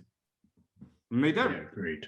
And they don't. Agreed. So I guess I want to see something happen because I have a little girl, you know, and I don't want her to have to put up with that. I don't think she should have to put up with that. It could be, you know, to protect your tweets or whatever else. Yeah. You know, that could be a response to, well, you know, I've got a little girl as well. My kind But of the like thing is, upbringing for her will be, you've got to protect yourself because there's horrible people. yeah, but you protect your tweets. Yeah, I get all this, but say, you know, put yourself in dad mode. Your little girl has her tweets protected. This person that she thinks she knows from school, you know, let's call him Tommy Smith, adds her, has got Tommy Smith's picture, got all that stuff. Well, first of all, I'd have to vet him. Then he starts messaging her really inappropriate stuff, and it turns out it isn't Tommy Smith. It's just somebody who's taken his pictures off Facebook and created an account in his name. You'd be fuming. You'd be like, why haven't you done more to stop this? She thinks she's talking to Tommy Smith. So, yeah, I get it, but I think there's arguments. But I do also think it's a bit of a lesson she's going to have to learn. Oh, well. You know, there are people like that because it's life. It can't all be sugar-coated. I don't know. Do you think that we'll ever hear back from Trump and he will no longer be silenced? Yeah, I don't know. I've seen he's actually been on American TV a couple of times, but it looks like the mainstream media have agreed just to not report it. It's like he's disappeared. Yeah. Like That's what I mean. I honestly, like, I've never seen anything like it in my lifetime, but Go from like all these followers, all these tweets to nothing. He has been cancelled. Because completely. we do equally, and you know, I'm sure you share the majority of the room in terms of I agree with what he says, but I can make that choice, and obviously I don't mind hearing, but I can listen to it. I just don't have to agree with it. Let him talk. And there's a lot of shit which I don't want to hear, which everyone else has the right to hear. Exactly. I think there's absolutely a balance. You know, there is a balance between free speech, but when does free speech go too far? Who sets the rules in terms of what is and isn't acceptable? You know, and I think it's difficult because we three, me, Ross, Gaz, have not had to live with the I can't even unlock my car by accident without the alarm going off and me looking over my shoulder, or apply for a job and worry, you know, what are my prospects of applying for that job? Actually, ironically, now that we're all men, it's probably gone down. We're missing some assets that would probably get us in those boardrooms. But we can shut them off when we get straight in. Gender assignment is it's up there. Where just on the free speech comment, have you been following the Julian Assange case at the moment from WikiLeaks? I've seen little bits. I've been keeping a careful eye on it, but it's one in my kind of view about Assange. Like years ago, I kind of thought, "Oh God, what a twat." Whereas now I've kind of been looking and going, "You know what? He probably was right to do this." So kind of things which he's exposing, along with what's his name, Edward Snowden. So I think my kind of views, as I've kind of learned a bit more about the world, learned a bit more about money and Bitcoin, I think I've become a lot more sympathetic towards them. Yeah, well, the mainstream media narrative on both of those guys, Snowden and Assange, is they're essentially traitors. They've compromised American security. They've released some of their secrets, and they should be treated as traitors and punished by imprisoning them for the rest of their lives. But when you actually look at it, they've literally just been following the First Amendment, which is freedom of speech, and being able to hold their own governments to account. And just because the government doesn't like the information that they've revealed, they've decided to kind of twist the narrative to go, no, you're allowed freedom of speech, but not about us. So you've embarrassed us and revealed a whole host of things about the illegal wars we've been into, kind of the mass surveillance we've been doing on not only the American people, but people all around the world. This has hugely embarrassed us. So therefore, we are going to basically make sure your life is a misery. And what's happened to Assange is obviously he ended up in Britain in an Ecuadorian embassy. And there was some really spurious rape allegations for him in his time in Sweden, which very much looked like a plant. This Swedish woman kind of popped up out of nowhere, accused him of rape. It didn't work out. But then they managed to get him, drag him out of Ecuador, the embassy, through some kind of, they amended the narrative to say he was a bad house guest. Managed to drag him out. America said they're nothing to do with the extradition. This has nothing to do with them. But the second they got him out of that embassy and into a British court, straight away America went and issued extradition treaty papers and want him to be tried on American soil almost instantly. So it's just super suspicious that if you speak out about any of these large governments, then freedom of speech just goes out the window. Constitutions go out the window. Let's be honest. Assange. Do you think these corporations are scared of that decentralized social platform, which I'm sure somebody's already thinking of and creating in the background, because it will take away their monopoly? Yeah, well, I think they only care about it once it reaches scale. They didn't care about social media until it reached scale, became dangerous, and that they wait until the thousands of the versions all consolidate into 5, and then they just regulate the 5. It's super simple. So a decentralized version, though, they would be proper scared of. It's like, we've just spent 35 minutes not talking about Bitcoin, which is the opposite of what I just advised you guys to do. I know, yeah. I reckon I think a good topic we discussed last week when you weren't here was our favorite Bitcoiner and the most hated Bitcoiner. So we've kind of given our views. I reckon we should throw it over Bitcoiner. Favorite Bitcoiner and the most hated person in Bitcoin. So for mine was that's very broad. Yeah, you can have anyone you want. So mine was Craig Wright. He pretends to be Satoshi and stuff. I just like him. My favorite was one of the Bitcoin core developers, Peter Todd. I think Darnell, who you didn't. I went with, I didn't have a dislike. Peter Schiff on it. Peter Schiff. He was, But okay, that's a really interesting one. I'm beginning to think he's in on it. Oh yeah, but with his son. Right, because every time he tweets, the first reply back is his son before anybody else even knows. It's like they're sitting next to each other. And he always tweets the bottom. The second he says something, boom, boom, boom, boom, boom, boom, boom. Yeah, he's a great bottom signal, because it's like once Bitcoin has gone down for enough days, that's when he gets the confidence to go, I'm going to shit on Bitcoin today. And then that's pretty much like, everyone that's going to shit on it and everyone that's going to sell it has sold. So thanks for marking the bottom, only up from here. You can trade his tweets. When he tweets about Bitcoin, it's going up. Yeah, he would be mine, but only because I think he's scamming everyone. Okay, who's your favorite then? Definitely in on it. Who's your favorite? Apart from you, I think I've got to put it out there. Like, for me, the big change in when Bitcoin became more mainstream, but not mainstream enough, and when my slightly skeptical, lazy ass was like, "Oh, this is getting serious now." Sailor, Mr. MicroStrategy, he's Chad Sailor. Yeah, him with his 2.2 billion rolling around. Yeah, I think when you start, there's two investments: that invest in something that you understand and that you're passionate about, or copy what really successful people do. And think, well, they obviously know something. Like, there's a reason when you're betting on horse racing that some fields will be like horses 100 to 1, 80 to 1, 50 to 1, and then there's one horse that's 1 to 8 on, and you're like, whoa, what's going on here? That horse is going to win the race. So I guess there's an element of that. Like I say, I feel a little bit fortunate. We've got a group of people that have already done a lot of the research, and there was 2 topics. There was your favorite people and then your favorite collateral. As one of the most inherently lazy people in the world, like that. The the Ross is laughing.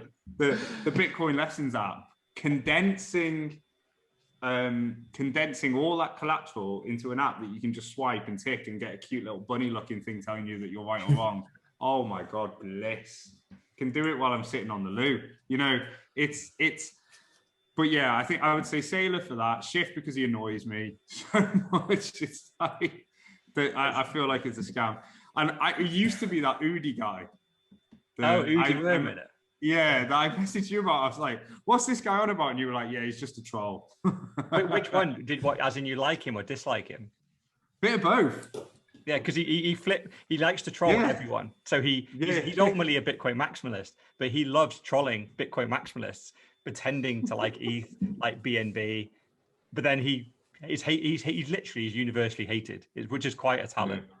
Yeah, it's brilliant, and thus has twisted me around to admire him. So, but he keeps going. He's actually quite funny as well. Occasionally, there's a funny tweet in there, and you're like, "Oh, that's funny." But... Well, when you're new into Bitcoin and you're nervous because you've just converted all your spare cash, all your savings, and all your shares, and you've got someone like him saying, "Oh, this is the top now, only down from here," and you thought he was into Bitcoin, you do shit yourself a little bit. Yeah. You're like, wait a second, this isn't what Gaz said. Yeah. And he's trolling. He's literally just trolling. He's just like, he's winding you up. But yeah, I think they would be mine. Okay, Ross. Not 100% how to pronounce it, as I've only read the name, but Seferdine Amus, who wrote the Bitcoin Standard, because it kind of goes back to when I think I fell into Bitcoin. I think I saw you either comment or like a few of his tweets, Gaz, and I started following him, and then saw the Bitcoin Standard and bought it. And then obviously changed my kind of realization about money, kind of encouraged low time preference, reading up on Bitcoin, meant that I kind of thought more than just about money in terms of low time preference. So things like training, food, it's all everything looking at yourself within a couple of years. Admittedly, already pretty much had a low time preference, but it kind of made me concentrate a little bit more. So he's my favorite. I don't think there's anyone else at the moment anyway. Least favorite was a few people who kind of, there's Erdogan, so Prime Minister of Turkey, because of what he's doing to the Turkish at the moment. You got Charlie Munger. So if you're not aware of Charlie Munger, he's Warren Buffett's number 2. Little bitch. I know that we love Warren Buffett, but it was just one of his comments. Buffett's been like, "I'm staying out of Bitcoin. I don't understand it. Don't want to comment on it."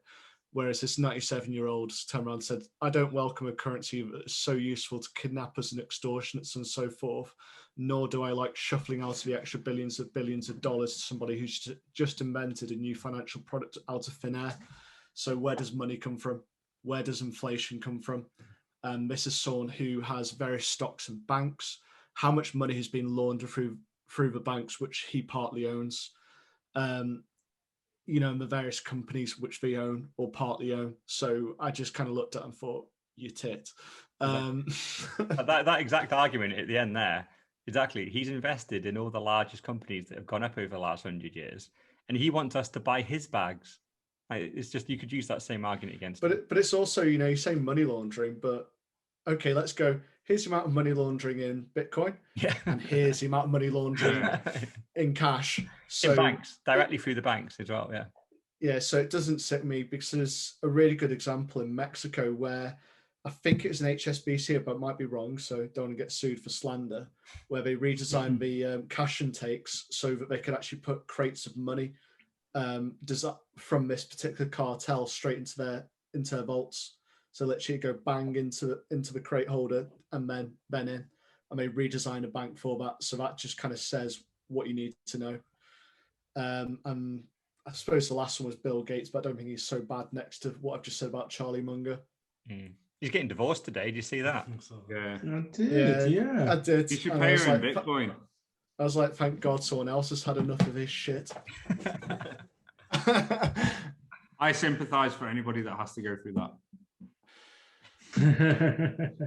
I think there's two rumors on there where, number one, it could be this is devastating to Gates because suddenly he's going to finally have to kind of open up as financial books, because they potentially you have to split it in half. So it's going to expose him. But then there's a second one, which I think is probably more likely, where it's actually a really good way of hiding a load of your assets by putting it in a legally different person. So if you do divorce your wife, you can hand over the 50% and include in that, because he's been buying up thousands and thousands of acres of land in the US, surrounds lakes and rivers. So it very much looks like Bill Gates is literally buying the water supply of America, which is insane to actually kind of think about, where someone can buy the water supply. But that looks like what he's doing. It'd be very interesting. He's buying fields as well, agricultural fields. Yeah, so which is essentially the water and then food supply. And then he's also on a mission to combat beef and meat. He doesn't want people eating meat, which means they're going to be pushed into these veg. And obviously water. Yeah, it wasn't really about Bitcoin, it's more about the beef for me. Oh yeah, he's a soy boy in banking. I mean, I will never take medical advice off someone who's shaped like a pear. I love the meme where you've got Joe Rogan on one side, like ripped as fuck MMA guy, that hates that. And he's 50 something, isn't he, Joe Rogan? He's he's young. So he's in good shape. He's ripped, and you got Bill Gates next to him. He wants you to take the vaccine. Obviously, is financially incentivized to do so. Shaped like a pear. Do you listen to him, who also, by the way, is not a doctor and is not a scientist? Or do you listen to this other guy who isn't a doctor, isn't a scientist, but is an MMA fighter, ripped, and doesn't want you to take the vaccine? Like, just pick your poison. Like, which one? Well, do you think Joe Rogan wasn't so much about him taking the vaccine; it's about his daughter. He didn't want his young daughter taking something which is untested. So you want to finish off around the table of favorite and most hated Bitcoiner? You go for Tom to finish off. So I'll start with my least favorite, and that is people that are traders, and basically they kind of put themselves out there. We need a name. Well, I've got one. Talk to me. Can I say, Tim Ricky? You've probably never heard of him, but he's a guy that I follow because my mate did, and he's in my eyes a proper scammer. So he takes people's money, promises in the world, and it's people like that give the rep of scamming association with Bitcoin. And you know what social media is like for sort of wildfire, and that's one of them. And so for me, that's the time I'm going to encapsulate it as traders that, like I say, give a bad rep to Bitcoin. From my favorite. What does he trade on? Out him out. Well, yeah, true. Actually, but the thing is, he's got like it looks quite sound. And what I do is I generally screenshot what he posts for his annual reports or his monthly reports, send to Gaz, and he just goes, just generally tend to about just saying, "I'm going to slap you." Did he trade shitcoins, or was it just Bitcoin only? No, just shitcoins. And then he says he basically buys in Bitcoin, then he's going to sell. He predicts and stuff like that. And basically, there's a lot of graphs I've seen elsewhere that he says he's put together. It's just right. And it's funny with these is you hear about them, someone says, I've made lots of money, and then suddenly it disappears when we said, I've recently invested in this other one. That's exactly bang, silence, and it's just like, have you just lost all your money? He's trading. What he does, he trades on everyone else's. When it's a profit, he takes a cut, and then he's like the same. I asked my mate, I said, have you taken any of your $5,000 out that you've made? He goes, oh no, because apparently it's going to be 20. Like, there we go. There's the carrot again. So yeah, that's for me. And then favorite Bitcoiner, I know it's probably a bit, Gaz probably going to be embarrassed, but Gaz. And the reason for that is I've obviously got a busy life. I'm probably like a lot of general public, like I'm doing MBA and stuff like that. So any of my spare time, I'm researching other things. So what I found I was doing, this is going back to 2017, I wasn't doing that then, but when I was researching stuff, I was generally then asking Gaz, what do you think of that? And he was going, blah, blah, blah, and he knew way more. So I know the Bitcoin thing, don't trust, verify. So I trusted Gaz, but what I do is I do also call him out and stuff, and he generally can answer it very well. So are you just trying to get into his will? I'm already in it. And the thing is, it He's seems like 6 of his 24 words, so Yeah. he needs him. So it goes back to when I was like 18. I started to be able to trust what he said, because before that I couldn't trust a thing. But then, me and Gaz, It's interesting you say that. yeah, we've got some form as well, and like he's given me some advice on other stuff pre-Bitcoin that paid off, and that was the start of my journey on having the money to buy in, and that was back in 17. I was a few months after Gaz, but so yeah, and you've just always like been able to give the advice. And then when I said, and I actually have fallen down the rabbit warren of like the shit coins and gone, I've heard about this, I've heard this advice, what do you think? And you generally I just get replied, I'm a nonce. Question is though, Tom, have you ever bought any? No, well, the only ones it was from 2017, and that was So you have. Did you buy? Ethereum. So I am genuinely the only one. Yeah. Yeah, I bought Ethereum. It was like, oh, it's so good, so I bought it. Then it just sat on my Coinbase account. What on earth was that? It's a dog down here. He's soaking wet. It's a dog, isn't it? So, Tom, out of interest, you said you first bought in 2017. Have you constantly bought since 2017? No, so I was in a really different position to what I am now. So I bought in a sort of a lump sum and then just sat on it. I went through the roller coaster of going through the roof, and then I also saw it coming down. I just held, and so I've been through how it feels to lose so much money, but then you see it growing again. And then probably the last sort of like 2 years or stuff, I've been dollar cost averaging in, and I do it. Funnily, I have a theory. On the 26th of every month is when I happen to get paid.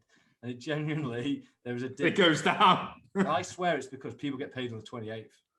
I might get paid. You see it go up? I see it going down on the 26th, and then it generally goes up into the... Should you buy the dip every month? By accident, yeah. So, Nice. I'm a bit like that because we get paid on the 21st. And I always feel like I buy on the 21st and then I see it go down about a week later and I'm like, for fuck's sake, why didn't I wait a week? It's your fault. And I think I have Blockfolio and I can see every transaction and I can see exactly where we're at with it. And it's just, the key is just to not worry about it. And that's what I try and tell people. Like, sometimes you buy in, you might go, oh, it's 40,500 now. Let's wait until it goes to 39. And you think, actually, let's just think about that. You're actually going to make about £2. It's nothing. It's next to nothing. Just buy in now. Don't worry about it. It's also, how are you going to predict how everyone in the world's going to buy or sell Bitcoin? You know, this is someone at work says, you know, they buy and sell on the dip. This is before it properly took off over last year. I was like, how can you predict that? She says, oh, I seem to be doing fairly well. It's like, so you've had a couple of lucky ones. Whereas, you know, like you said, it's just trader in a bull market. Yeah, well, exactly. It's like, you've got to remember, you like, and it was Gaz that said this to me. You're always going to buy. The first time you buy will be the most expensive like time, and it's so true. Like everybody I've spoken to that's ultimately gone on to buy has bought probably in or around a high. So I was doing it when we were around that 20k, and then it went up to the 30k, and then I got my partner to do it, and she bought it 30k, and then it inevitably pulls back after that. You will lose money, in inverted commas, on that first transaction. But if you wait even a month, it will always, and I like there will definitely be times when it doesn't, but it genuinely goes up, you know, and all you do is you just keep buying. And it's that mentality that this group has input on that's mean that every time I get paid, I buy. And sometimes the price has gone up, sometimes it's gone down, sometimes you're buying at a high, sometimes you're buying a dip. I buy a chunk and then I save some back to DCA and then DCA. So do you buy at the start of every month, just like on the 21st? I guess I'm a bit different to everybody else because I'm the only one on this call that's divorced. You're special. Quite an expensive 21st of the month. So for me, it depends on my commission. Basically, my commission is Bitcoin. If I could ask GBG to pay my commission in Bitcoin, I would do. But my day-to-day pay is my day-to-day pay. That pays for everything else. And if I have a month where I don't earn commission, I have a month where I don't really buy Bitcoin. Yeah. But I actually say this, and then I look back, I buy Bitcoin pretty much every day. Yeah. And again, because of gas. So like, I don't buy a lot anymore, but I buy it every week, every month, every Monday. The roundup pot on Revolut. On Revolut. Every single time I go to the shops, I'm buying Bitcoin. Yeah. I buy Bitcoin Yeah. every day. I'm the same because I'm like you. I've done my big chunks, but I haven't done much since. I'm looking to do a big chunk, very big chunk soon. Once property goes through, and go from there. I'd love to be in the position of the NFL players at the moment saying, pay me in Bitcoin. Oh yeah, massively. I'd love to say, give me my basic salary in fiat, but pay my commission in Bitcoin. Yeah. Because I'm effectively already doing it. I just Yeah. have to be asked to transfer it. Yeah.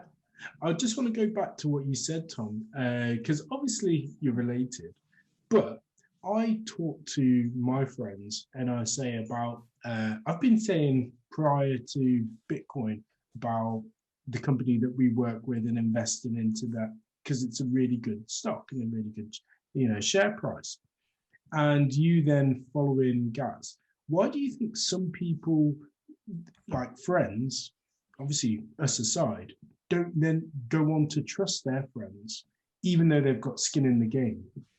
What hurdles do you think that people have to go through? And like you went through it, you still try and call him out, and he comes back with an answer to you. But what makes you think, or what is so difficult, do you think, for people to then go on and trust others, even though they're doing it and coming out with successes majority of the time?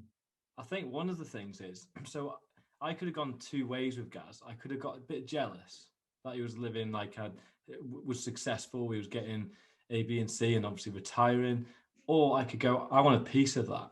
I can't get what you've got because I wasn't you. However, I can join the club and learn about it and try and work with you. But I feel a lot of people, especially my mates that I talk to, I don't talk with the conviction that Gaz has got, because he's got the extra level worth of knowledge, which can answer all those questions straight off the bat.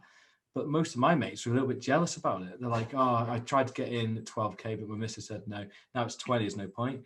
And then I was speaking to them again, I go, shit, it's a 40K. And I'm like, yeah, oh, it's too late again. And I feel it's that jealousy is the biggest hurdle. You go two ways. Are you sort of, the way I look at it, you're man enough to go, you know what, you've done well played. Or do you go, you've done well, you're a knob, I'm jealous. Yeah. I'm going to go It's back. Max Kaiser on Twitter. Have you seen I him? really Because like that. you get Bitcoin at the price that you deserve. And that is it. You get Bitcoin at the price that you deserve. Every single one of us at some point, because Gaz was the first, has had to swallow that. Oh my God, he's not working anymore, And almost every single one of us could have been in his position if we'd have done what he'd have done. But it's coulda, shoulda, woulda, could have sold my shares, should have invested it in Bitcoin, would have been retired by now. But it's that's not how life works.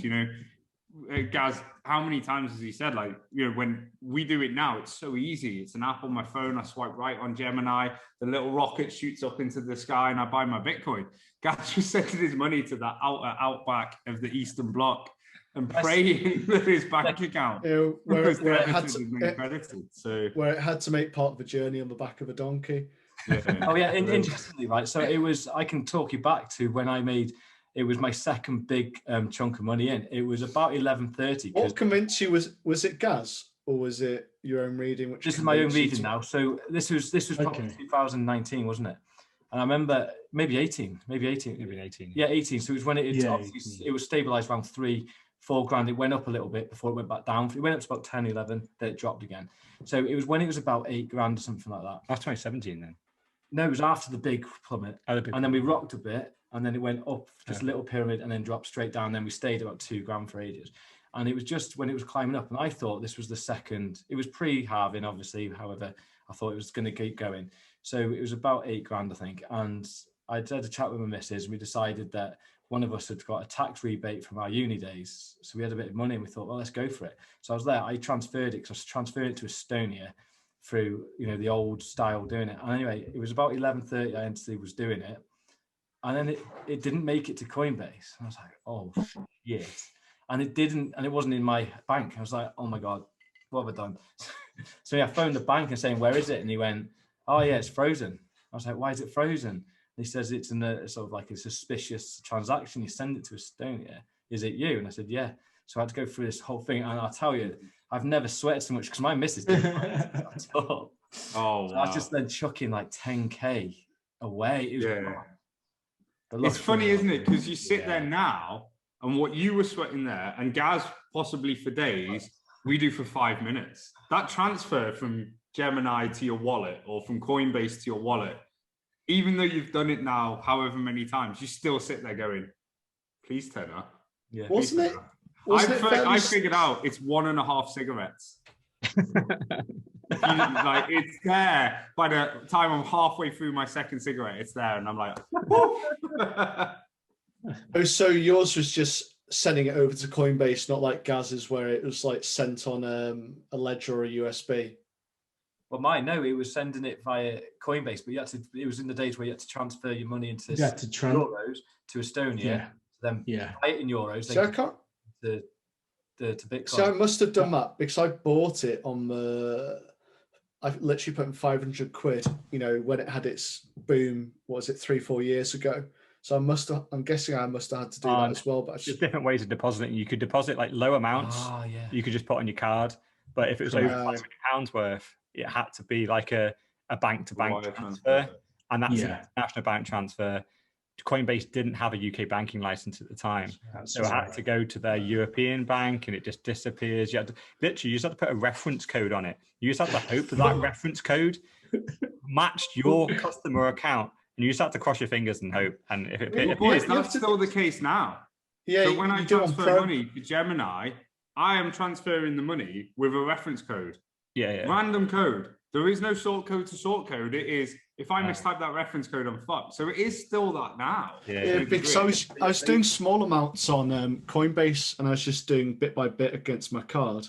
And then I finally switched to Pro after I realized I was losing so much money in transaction fees. And it got my reference. I was just like, I was sitting there just going, oh my God, you know, like first one I put in a smaller amount, so it's like 500 quid or whatever. I'm going to boomed it up. But every time you just like kind of go, where is it?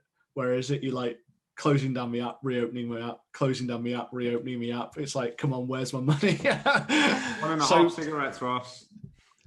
So Tom, what's your actually we did your price prediction, but what's your sell at?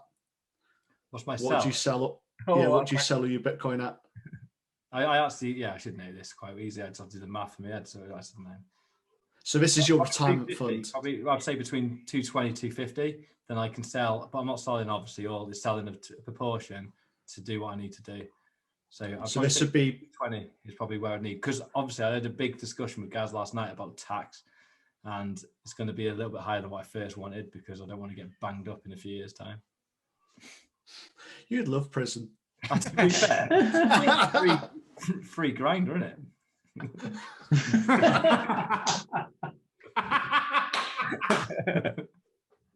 That's going on the show notes. Every week we have a clear. That's your retirement, basically your retirement price when you can choose what you want to do in your life. Yeah, because the thing is, I've got 2 kids, a mortgage and stuff like that. So what grinders his retirement? It's like, Tommy, you're going to pay the tax? No, but you're going to go to prison. Hopefully. A lifetime of free cock.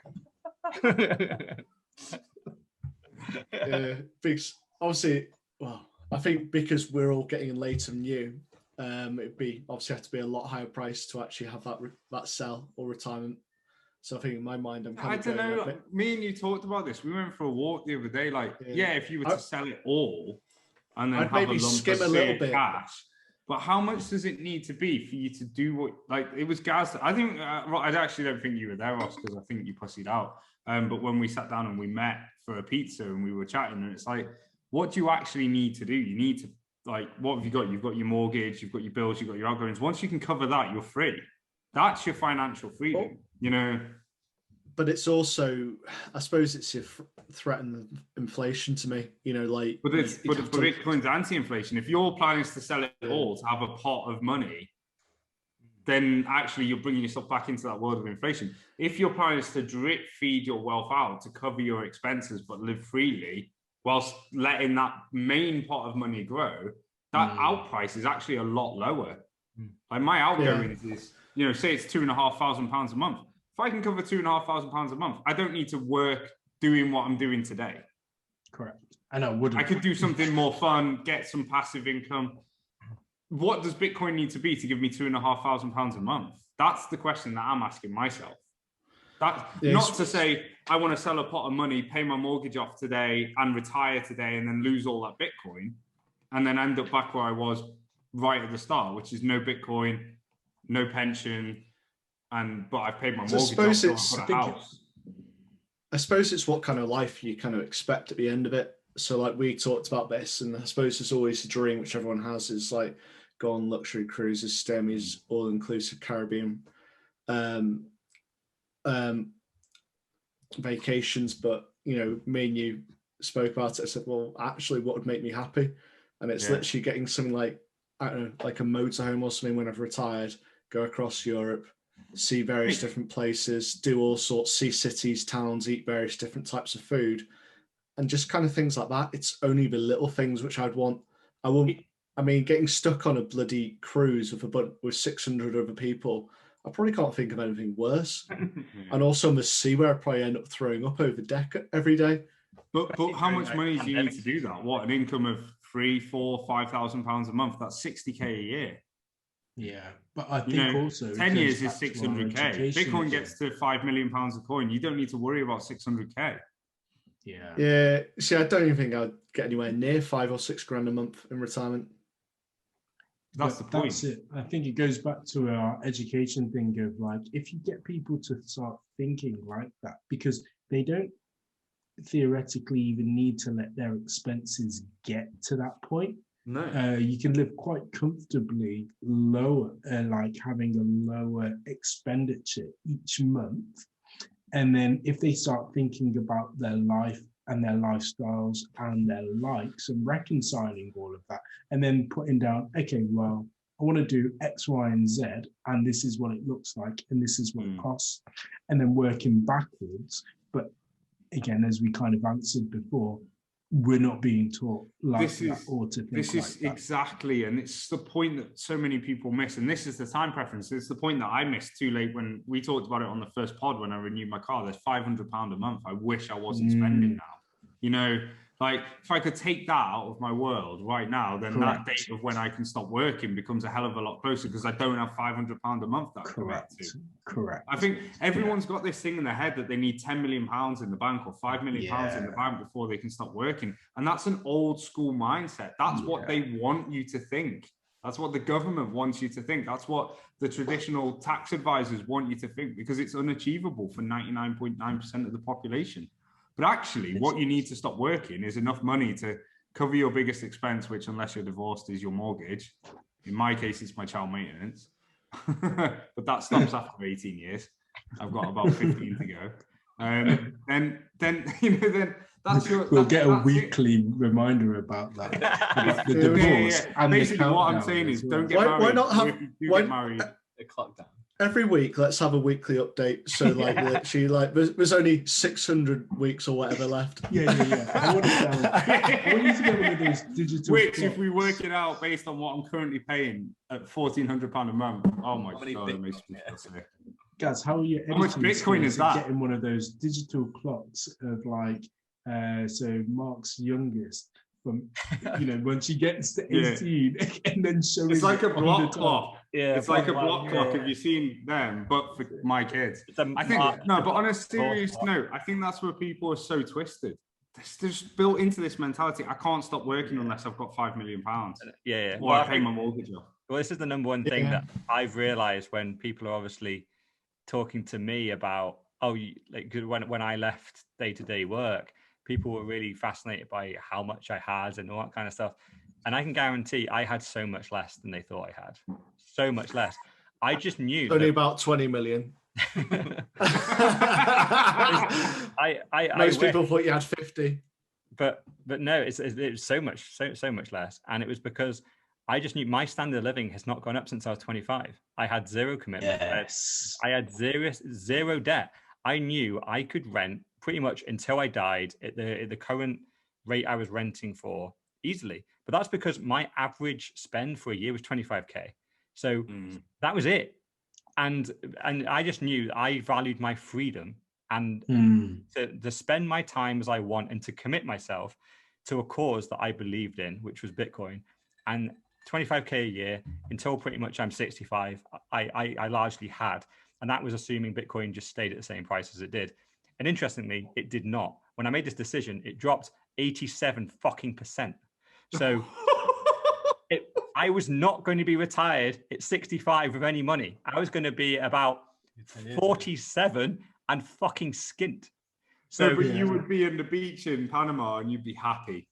So that's the the thing is, though, I always just back to, like, you know, it's one of those where you just go, let's just assume like you can be financially free. And it was like, oh, well, what happens if you run out of money and Bitcoin does finish? It's like, well, I'm an intelligent, educated, with a good experience kind of person, I can just walk back in. So I'm buying my freedom. I don't want to. Yeah, I'm buying my freedom today. I'm also betting on the fact that the investments that I'm making are gonna go up, and my thesis, I think, is correct. So the worst case scenario is I have to go back. Had a couple of years free. Yeah, into the successful career that I had before. Like, it's this. Where is the risk here? Like, the risk is I don't make the decision to leave. Staying is a much higher risk than leaving was. It just feels different because society just stays there, and you're the black sheep walking away from the herd, and everyone's going, well, there must be a cliff over there. You must be walking towards the cliff, because if you're not, why are we all just staying in the pen? It's like, the pen is fake. Like, just literally walk out. Like, the only reason you're staying in is because you're told to buy faster cars, to buy bigger homes, to go on that big cruise. That is why you're staying in the pen. You're literally building the pen around yourself.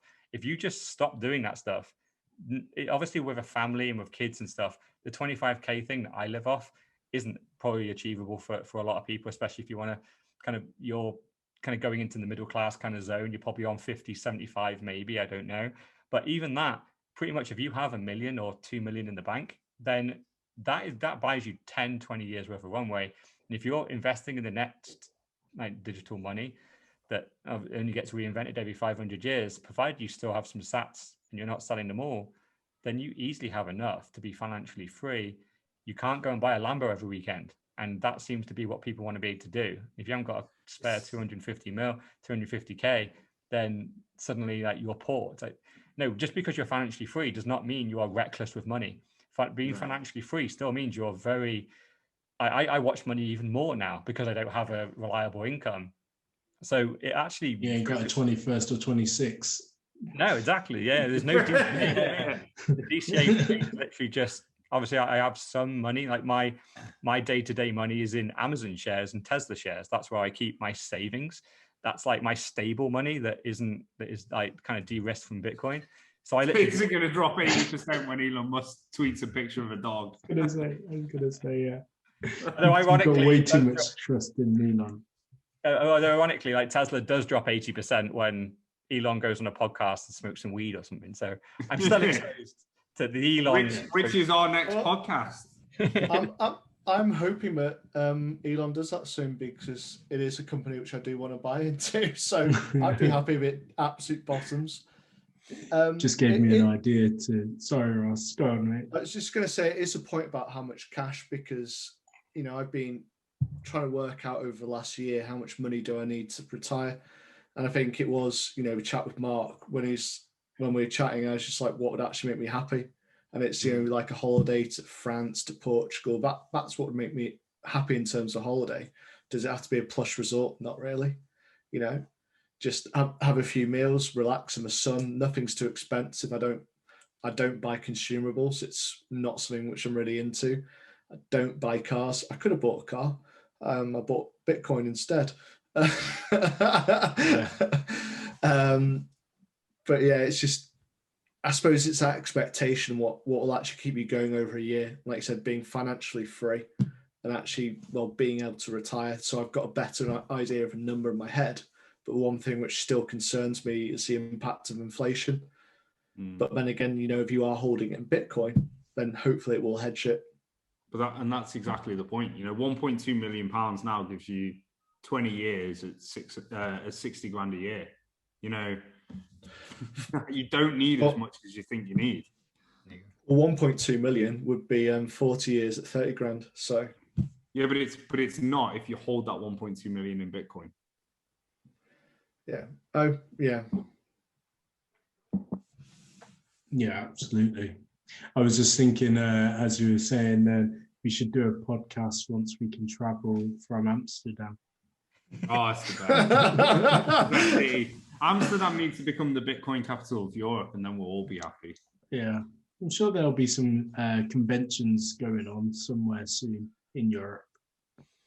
Yeah, with the international travel restrictions lift in the UK, I think it's May 17th, and we've got Bitcoin 2021 in Miami on June 1st and 2nd. So at the moment, it says June 12th is when we can internationally travel. But if they bring that forward a month, going to be in Miami. Hi guys, it was nice seeing you for the 6 months that we had here.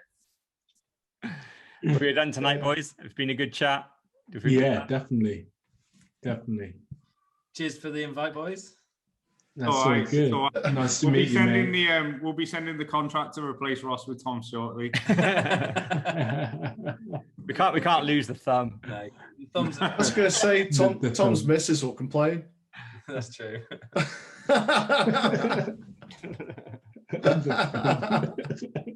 See you, boys. See you.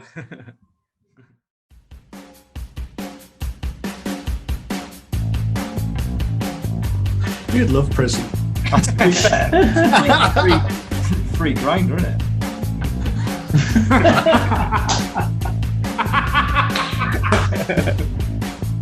That's going on the show notes.